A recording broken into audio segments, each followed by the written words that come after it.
Professor reverend doctor Rajeshwar Solomon బాగా అని నేను చెప్పుకున్నాను. నాకు భూమి మీద మోక్షం జరుగుతుంది. ప్రొఫెసర్ రాజేశ్వర్ డాక్టర్ సాల్మన్ విశ్వాస రీత్యా క్రైస్తవుడు. చెప్పుకోవడం వల్ల మోక్షం కలగదు, క్రైస్తవ్యంగా జీవించినాడు నాకు మోక్షం. ఇది మానవ క్రైస్తవ జన్మ యొక్క పరమం. 4వ ప్రమాదం, ఈ మధ్య దిమాగి నక్సల్స్ మీద దాడి స్టార్ట్ అయింది. ఈ దిమాగి నక్సల్స్ మీద దాడి స్టార్ట్ అయిందంటే భారతవనంలో ఉన్నటువంటి మానవాళికల్లో 90% దిమాగలు. All are educated. There is no illiteracy. At least there is no illiteracy. కనుక ఈ దిమాగి నక్సల్స్ అనేటువంటి దాని మీద మరొక పర్యాయము ఒక ఇనుప పాదాన్ని పెట్టేటువంటి ప్రయత్నం చేస్తా ఉన్నారు. మరొకటి, క్రైస్తవులు ప్రతిసారి అతలాకుతలమయ్యేటువంటి మన భౌతిక స్థితి పరలోకముందున్నది అని 10,000 సార్లు ప్రసంగాలు చేసి భూమి మీద ఉన్నటువంటి ఆధార్ కార్డును మనకు మనమే కాపాడుకోలేని చావలేని స్థితిని తీసుకుని వచ్చింది. The whole attitude should change. Scriptures need to be reinterpreted contextually. మన పౌరస్థితి పరలోకమందున్నదన్నది ఎంత సత్యమో, చచ్చిపోయినాక భూమి మీద మనకు ఆధార్ కార్డు ఉన్నదన్నది కూడా అంత సత్యం. పౌరస్థితి కోసం నువ్వు 24 గంటలు ఎలా నిష్ఠతో, నిబద్ధతతో, నిజాయితీతో నువ్వు దాన్ని కాపాడుకుంటున్నావో, భూమి మీద కూడా బతికిన 80 సంవత్సరాలు నీకున్నటువంటి స్వాతంత్రముతో, ధర్మముతో, నీకున్నటువంటి హక్కులను కాపాడుకోవడం కూడా నీ ధర్మమే. అన్ఫార్చునేట్ గా క్రైస్తవులకు పరలోకంలో ఉన్న వారి మీద పెట్టినంత శ్రద్ధలో ఒక 5% కనుక మనం పెడితే, అయ్యా భక్తులు పాజిటివ్, ఒక 5% మనం పెడితే ఖచ్చితంగా మన భక్తులు మారిపోయండి. ఖమ్మం అంటే ఇది క్రైస్తవ సమాజానికి పుట్టినట్టు లాంటిది. I was expecting 1,000 pastors here. ఎంతసేపు వైకుంఠ్య బోధించడం కానీ బతుకుల గురించినటువంటి ఆలోచన, అవగాహన మనము చేయలేదు, సమాజాన్ని చేయలేదు. వాళ్ళు చెప్పేది ఏంటంటే, అరే కైసరికి ఇస్తున్నామా? కైసర్ అంటే ఆధార్ కార్డు, దేవుడిది అంటే పరలోక స్థితి. ఈ రెండింటిని న్యాయం చేయకుండా పరలోకాన్ని ఆశించడం బహుశా ఎక్కువ స్వార్థమైతేనేమో నాకు లేదు.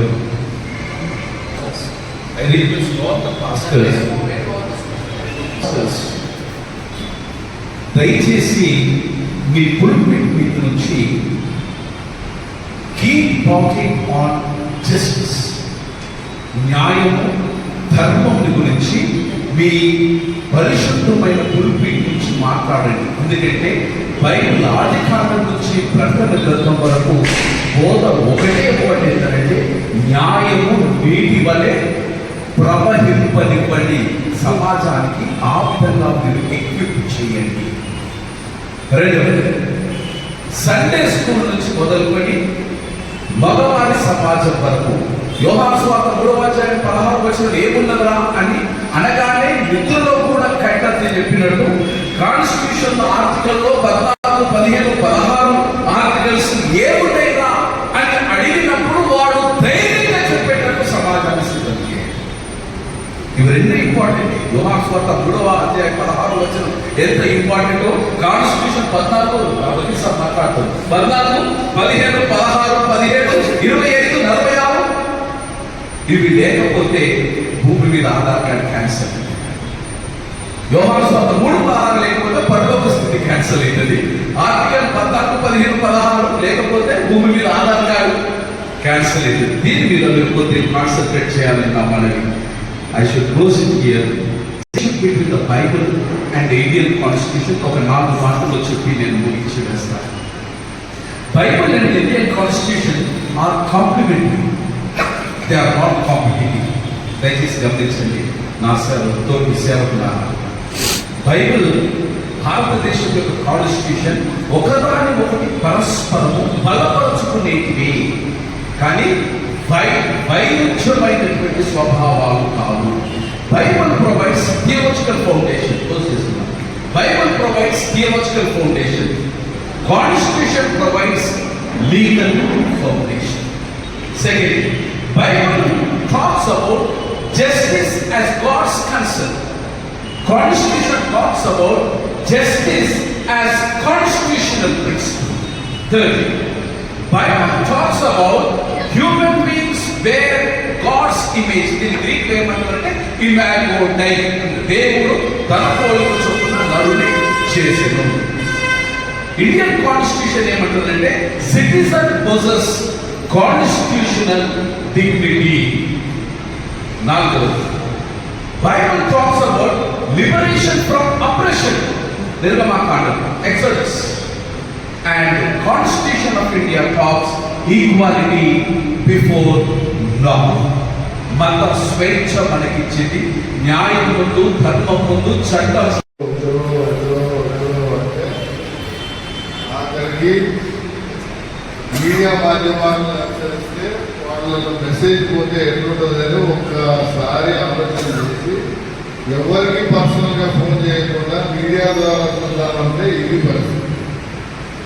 ఇక్కడికి వచ్చిన వక్తలందరికీ నేను తెలియజేయాలనుకుంది ఏంటంటే ఖమ్మం చాలా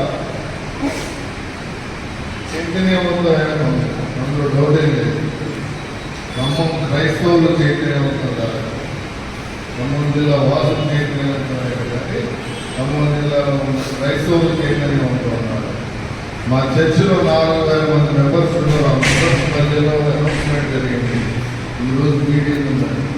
40 మంది చర్చ్ కమిటీ మెంబర్లే కనపడదు. దుర్భరమైన పరిస్థితులు ఈ దయనీయ పరిస్థితుల నుంచి ఆ దేవుడు ఎప్పుడు కాపాడతారు, ఎట్లా కాపాడతారు, ఏ చేస్తే కాపాడతారు, కాపాడతా ఇన్ని అనుమానాల మధ్య నాయకత్వం చేయాలి.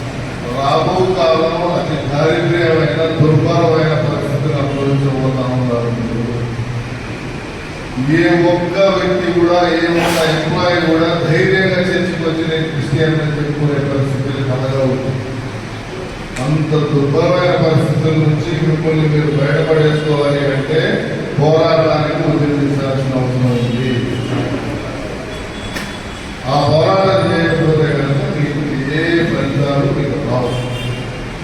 ప్రతి ఒక్క ఉద్యమం, ఏ ఉద్యమం తీసుకున్నా కానీ ఉద్యమం ఫలితం ఏదైతే ఉంటుందో అది ఫ్రూట్స్ అత్యంత అద్భుతంగా ఉంటుంది.